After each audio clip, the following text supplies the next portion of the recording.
નમસ્કાર મિત્રો, learning જીકેની YouTube ચેનલમાં આપ સૌ મિત્રોનું સ્વાગત છે. મિત્રો, ટાટ હાયર સેકન્ડરી તેમજ સેકન્ડરીની અંદર મુખ્ય પરીક્ષાની અંદર ગુજરાતીની અંદર પૂછાતા નિબંધમાં આજે આપ સમક્ષ એક નિબંધ રજૂ કરી રહ્યો છું. મિત્ર, અન્ય સ્પર્ધાત્મક પરીક્ષાના મુખ્ય પેપરની અંદર નિબંધ પૂછાય છે તો એમાં પણ આ ઉપયોગી થશે કે જીવનમાં રમતગમતનું મહત્વ.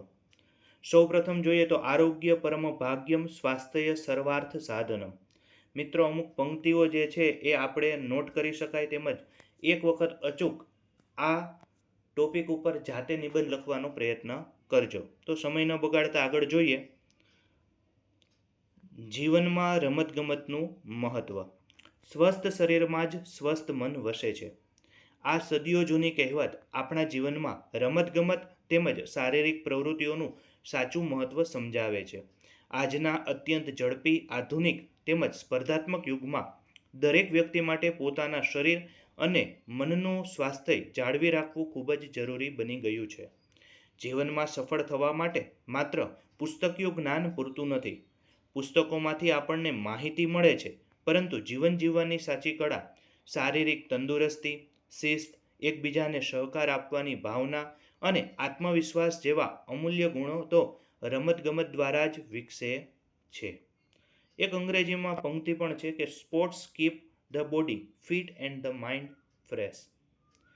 ગુજરાતીમાં પણ કહેવાયું છે કે રમત માત્ર મનોરંજન નથી, પરંતુ જીવન ઘડતરનું શ્રેષ્ઠ સાધન છે.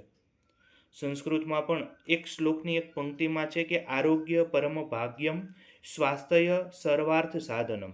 અર્થાત આરોગ્ય એ સૌથી મોટું ભાગ્ય છે અને સ્વસ્થ શરીર એ દરેક કાર્યની સફળતાનું મુખ્ય સાધન છે. મિત્રો, વિડીયો પસંદ આવે તો લાઈક કરજો અને અચૂક બીજા સુધી શેર કરજો. રમતગમત એ માત્ર મનોરંજનનું કે સમય પસાર કરવાનું સાધન નથી, પરંતુ તે માનવ જીવનના ઘડતરનું એક અત્યંત મહત્વપૂર્ણ માધ્યમ છે.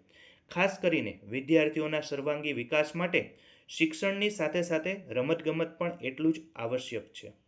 રમતગમત એટલે શું? તો કે રમતગમત એટલે એવી પ્રવૃત્તિ જેમાં શારીરિક તંદુરસ્તી, માનસિક આનંદ, સ્પર્ધાત્મકતા અને વિવિધ કૌશલ્યોનો સમન્વય થતો હોય. રમતોના વિવિધ પ્રકારો હોય છે. ઇન્ડોર અને આઉટડોર આપણે જે કહીએ છીએ એ મુજબ cricket, football, kabaddi, kho kho, volleyball, hockey, દોડ જેવી મેદાની રમતો શરીરને કસાયેલું અને મજબૂત બનાવે છે. જ્યારે બીજી તરફ ચેસ, કેરમ જેવી ઘરમાં રમાતી રમતો તેમજ યોગ એ માનસિક શક્તિ અને એકાગ્રતા વધારે છે. રમતગમતનું શારીરિક મહત્વ. આપણું શરીર એ એક યંત્ર જેવું છે. જો તેને સક્રિય ન રાખીએ તો તેમાં કાટ લાગી જાય છે. રમતગમત શરીરને તંદુરસ્ત અને સ્ફૂર્તિલું રાખવામાં મદદરૂપ બને છે. આજકાલ બાળકો અને યુવાનો mobile, TV, video games, computer તરફ વધુ આકર્ષાયા છે. ડિજિટલ સ્ક્રીનના વધુ પડતા ઉપયોગને કારણે તેઓ બહાર મેદાનમાં રમતા ઓછા થઈ ગયા છે, જેના પરિણામે નાની ઉંમરે જ આંખોના નંબર આવવા, વજન વધવું, જાડાપણું, જલ્દી થાક લાગવો, શારીરિક નબળાઈ જેવી સમસ્યાઓ સામાન્ય બની ગઈ છે. જો વિદ્યાર્થી નિયમિત રીતે રમતગમતમાં ભાગ લે તો તેના અનેક શારીરિક ફાયદા થાય છે. આખું શરીર મજબૂત બને છે અને સ્નાયુઓનો વિકાસ થાય છે. હાડકાં મજબૂત બને છે અને રક્ત પરિભ્રમણ સુધરે છે. રોગપ્રતિકારક શક્તિમાં વધારો થાય છે, જેથી વારંવાર બીમાર પડવાની શક્યતાઓ ઘટે છે. શરીરની આળસ દૂર થાય છે તેમજ દિવસભર સ્ફૂર્તિમાં રહેવાય છે. પાચનતંત્ર સુધરે છે તેમજ રાત્રે ગાઢ ઊંઘ આવી જાય છે. ત્યારબાદ માનસિક વિકાસમાં પણ રમતગમતનું એટલું જ મહત્ત્વ છે. રમતગમત માત્ર શરીરને જ નહીં પરંતુ મનને પણ ખૂબ મજબૂત બનાવે છે. રમત રમતી વખતે ખેલાડીને જીત અને હાર બંનેનો સામનો કરવો પડે છે. જીવનમાં પણ સુખ અને દુઃખ આવતા જ હોય છે. હાર મળવા પર નિરાશ ન થવું, પોતાની ભૂલો સ્વીકારવી અને ફરીથી બમણા ઉત્સાહ સાથે પ્રયત્ન કરવો. આ ભાવના વ્યક્તિ રમતમાંથી જ સૌથી સારી રીતે જે છે એ શીખે છે. આ ખાસ બાબત યાદ રાખવી. રમતગમતથી વિદ્યાર્થીઓમાં માનસિક વિકાસ નીચે મુજબના ગુણોનો ઉમેરો થાય છે. મુશ્કેલ પરિસ્થિતિઓનો સામનો કરવાનો તેમને આત્મવિશ્વાસ વધે છે. શારીરિક અને માનસિક સહનશક્તિ વધે છે. પરિણામ સાથે રાહ જોવાની ધીરજ વધે છે. સાચો અને ઝડપી નિર્ણય લેવાની નિર્ણય શક્તિ વધે છે. સમય મર્યાદામાં ટાર્ગેટ પૂરો કરવાનું સમયનું તેનું મહત્ત્વ વધે છે. લક્ષ્ય પ્રત્યે તેમની એકાગ્રતા વધે છે. તમે આ જ બધા મુદ્દા લઈ અને પણ નિબંધ રચી શકો છો. રમતગમત અને શિસ્ત. કોઈ પણ રમતમાં ચોક્કસ નિયમો હોય છે અને તેનું પાલન કરવું એ દરેક ખેલાડી માટે ફરજિયાત હોય છે. ખેલાડીએ સમયસર મેદાનમાં પહોંચવું પડે છે. અમ્પાયર કે રેફરીના નિર્ણયને માન આપવું પડે છે અને પોતાની ટીમ સાથે સહકારથી રમવું પડે છે. આ બધી પ્રક્રિયા વ્યક્તિના જીવનમાં શિસ્ત અને જવાબદારીની ભાવનાનું સિંચન કરે છે. જીવનમાં કોઈપણ ક્ષેત્રમાં સફળતા મેળવવા માટે શિસ્ત ખૂબ જરૂરી છે અને રમતગમત એ શિસ્ત શીખવવાની સૌથી ઉત્તમ શાળા છે. રમતગમત અને ટીમ સ્પિરિટ. મોટાભાગની લોકપ્રિય રમતો ટીમ દ્વારા રમાતી હોય છે.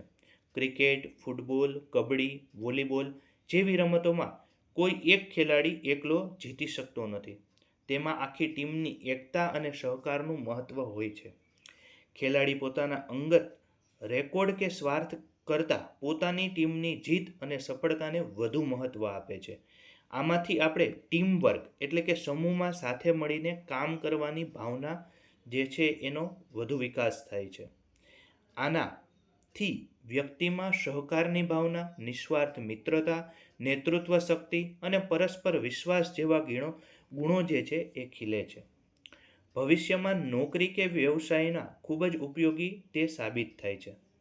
આ સિવાય તો કે રમતગમત અને શિક્ષણ. ભૂતકાળમાં કેટલા લોકો એવું માનતા કે રમતગમત એ સમયનો બગાડ છે અને તેનાથી ભણતરમાં નુકસાન થાય છે, પરંતુ આધુનિક વિજ્ઞાન અને મનોવિજ્ઞાને આ માન્યતા ખોટી સાબિત કરી છે. માનસિક તણાવ રમતગમતથી ઘટે છે. અભ્યાસમાં વિદ્યાર્થીની એકાગ્રતા વધે છે. રમતગમતથી મન તાજું રહે છે. આજકાલ શાળાઓમાં પણ રમતગમતને પૂરતું મહત્ત્વ આપવામાં આવ્યું છે. નવી રાષ્ટ્રીય શિક્ષણ નીતિમાં પણ વિદ્યાર્થીઓના સર્વાંગી વિકાસ ઉપર ભાર મૂકવામાં આવ્યો છે, જેમાં રમતગમતને અભ્યાસક્રમનો જ એક આવશ્યક ભાગ માનવામાં આવ્યો છે. આ ઉપરાંત આજે રમતગમત એ માત્ર શોખ પૂરતો સીમિત નથી રહ્યો, પરંતુ એક મોટું કેરિયરનું ઓપ્શન બની ગયું છે. ઘણા યુવાનો સ્પોર્ટ્સમાં પોતાની કારકિર્દી બનાવી રહ્યા છે. ક્રિકેટર, એથ્લેટ, કોચ, યોગ ટ્રેનર, ફિટનેસ ટ્રેનર અને કોમેન્ટેટર વગેરે ક્ષેત્રની અંદર રોજગારીનો એક વિશાળ તક અત્યારે ઊભી છે. ભારત અને રમતગમતની વાત કરીએ તો પ્રાચીન સમયથી જ રમતગમત અને વ્યાયામના ક્ષેત્રમાં ઘણું આગળ રહ્યું છે ભારત. પરંતુ કુસ્તી, તીરંદાજી, મલખમ જેવી રમતોનો ઇતિહાસ જે છે એ સદીઓ જૂનો છે. હોકી એ ભારતની રાષ્ટ્રીય રમત છે અને ઓલિમ્પિક્સના ઇતિહાસમાં ભારતે હોકીમાં અનેક ગોલ્ડ મેડલ જીત્યા છે. આજે cricket, badminton, boxing, weightlifting, athletics અને ચેસ વગેરે ક્ષેત્રોમાં ભારતીય ખેલાડીઓ સમગ્ર વિશ્વમાં પોતાના દેશની નામના વધારી રહ્યા છે. નીરજ ચોપરા એ એથ્લેટિક્સમાં ઓલિમ્પિક ગોલ્ડ મેડલ જીતીને સમગ્ર દેશનું ગૌરવ વધાર્યું છે. આ ઉપરાંત પીવી સિંધુ, સચિન તેંડુલકર, મેરી કોમ જેવા મહાન ખેલાડીઓએ પોતાના અદ્ભુત પ્રદર્શનથી દેશના લાખો યુવાનો માટે એક શ્રેષ્ઠ પ્રેરણા સ્ત્રોત પૂરો પાડ્યો છે. આ સિવાય પણ આપણે લખી શકીએ કે વિશ્વનાથ આનંદ જે ચેસ વિશ્વ લેવલે ચેસ ચેમ્પિયન જે છે એ પણ આપણા દેશના છે. બરાબર છે. તમને જે નામ યાદ આવે એ લખી શકો. મિત્રો, નિબંધ થોડોક લાંબો બનાવ્યો છે, પરંતુ એનો અર્થ એવો નથી કે આટલું બધું લખવું. આપણને આમાંથી અમુક મુદ્દાઓ યાદ રહે, અમુક ટોપિક આપણે આપણી રીતે નોટ કરી શકીએ અને જાતે લખી શકીએ, એ જોવાના હેતુથી આ નિબંધ થોડોક લાંબો કર્યો છે. ત્યારબાદ સરકારના પ્રયત્નો જોઈએ તો ખેલ મહાકુંભ અને સરકારના પ્રયત્નો. આજે સરકાર પણ રમતગમતના મહત્ત્વને સમજીને ખેલાડીઓને દરેક પ્રકારની મદદ પૂરી પાડે છે. ગુજરાત સરકાર દ્વારા દર વર્ષે આયોજિત ખેલ મહાકુંભ એ રમતગમતને પ્રોત્સાહન આપતી એક અત્યંત મહત્ત્વપૂર્ણ અને સફળ યોજના છે. આ યોજના થકી છેવાડાના ગામડેથી લઈને મેટ્રો શહેર સુધીના બાળકો, યુવાનો અને વડીલોને પોતાની પ્રતિભા બતાવવાનો એક સમાન અવસર મળે છે. ખેલ મહાકુંભ અને આવી અન્ય યોજનાઓ અનેક લાભો આપે છે. ગામડાઓમાં છુપાયેલી રમતગમતની પ્રતિભાને બહાર આવવાની તક મળે છે. યુવાઓમાં સ્પોર્ટ્સ પ્રત્યે જાગૃતિ અને રસ વધે છે. સમાજમાં એક તંદુરસ્ત અને ફિટ જીવનશૈલી વિકસે છે. વિજેતા ખેલાડીઓ રાજ્ય અને રાષ્ટ્રીય સ્તરે આગળ વધવા માટે એક પ્લેટફોર્મ અને આર્થિક સહાય મળે છે. આ ઉપરાંત કેન્દ્ર સરકાર દ્વારા ખેલો ઇન્ડિયા જેવી રાષ્ટ્રવ્યાપી યોજનાઓ પણ ચલાવવામાં આવે છે, જેના અંતર્ગત શાળાઓ કોલેજોમાં આધુનિક રમતના મેદાનો, શ્રેષ્ઠ કોચિંગ સવલતો તેમજ તાલીમની સુવિધાઓ સતત વધારવામાં આવી રહી છે. આજના સમયમાં રમતગમતની જરૂરિયાત તો આધુનિક યુગમાં માનવ જીવન વધુ યંત્રવત, વ્યસ્ત અને તણાવગ્રસ્ત બન્યું છે. વિદ્યાર્થીઓના જીવનમાં પણ સારા માર્ક્સ લાવવાની સ્પર્ધા અને અભ્યાસનું ભારે દબાણ સતત વધી રહ્યું છે. આવા સમયમાં શારીરિક અને માનસિક બેલેન્સ જાળવી રાખવા માટે પણ રમતગમત જરૂરી છે. મેદાન પર પરસેવો પાડવાથી શારીરિક થાક ભલે લાગે, પરંતુ એનાથી માનસિક તણાવ અને ડિપ્રેશન ખૂબ ઓછું થઈ જાય છે. મન હંમેશા આનંદિત અને પ્રફુલ્લિત રહે છે. ખાસ કરીને આજના સમયમાં સૌથી મોટી સમસ્યા એવા મોબાઈલના વ્યસનમાંથી મુક્તિ મેળવવા માટે પણ રમતગમત એ સૌથી શ્રેષ્ઠ ઉપાય છે. ત્યારબાદ જોઈએ મહિલાઓ અને રમતગમત. એક સમય હતો જ્યારે રમતગમતને માત્ર પુરુષોનો જ ઇજારો માનવામાં આવતો, પરંતુ આજે સમય બદલાઈ ગયો છે. આજે મહિલાઓ પણ રમતગમતના દરેક ક્ષેત્રમાં ખભેથી ખભો મિલાવીને આગળ વધી રહી છે. ભારતીય મહિલા ખેલાડીઓ Olympics, Commonwealth games, Asian games જેવા વિશ્વભરના મંચ પર શાનદાર પ્રદર્શન કરી દેશનું નામ રોશન કરી રહી છે. રમતગમત સાથે જોડાવાથી મહિલાઓમાં શારીરિક સશક્તિકરણની સાથે સાથે આત્મવિશ્વાસ પણ ખૂબ વધ્યો છે. શાળાઓ, વાલીઓ અને સમગ્ર સમાજે દીકરીઓને રમતગમતમાં આગળ વધવા માટે સમાન તકો અને પૂરતું પ્રોત્સાહન આપવું ખાસ જરૂરી છે. આ સિવાય તમને વર્તમાન ટોપિક યાદ આવતો હોય તો હમણાં જ વાત થઈ છે કે 2030માં કોમનવેલ્થ ગેમ્સ છે એ આપણે ત્યાં રમાય, એના ઉપર ખાસ અત્યારે તૈયારી થઈ રહી છે. તો કોઈ એવા મુદ્દાઓ પણ તમે આમાં લખી શકો છો. પીટી ઉષાનું નામ તમે લખી શકો છો. જે આપણા ખેલાડીઓ મહિલાઓ જે છે એ ગોલ્ડ મેડલ લઈ આવ્યા છે, તો એ બધાનું નામ આમાં ઉમેરી શકાય છે. ત્યારબાદ ઉપસંહાર. ટૂંકમાં કહીએ તો રમતગમત એ આપણા જીવનનો એક અત્યંત મહત્ત્વનો અને એક અભિન્ન ભાગ છે. તે મનુષ્યના જીવનમાં મન, શરીર અને સમગ્ર વ્યક્તિત્વના સુદૃઢ વિકાસ માટે અમૃત સમાન છે.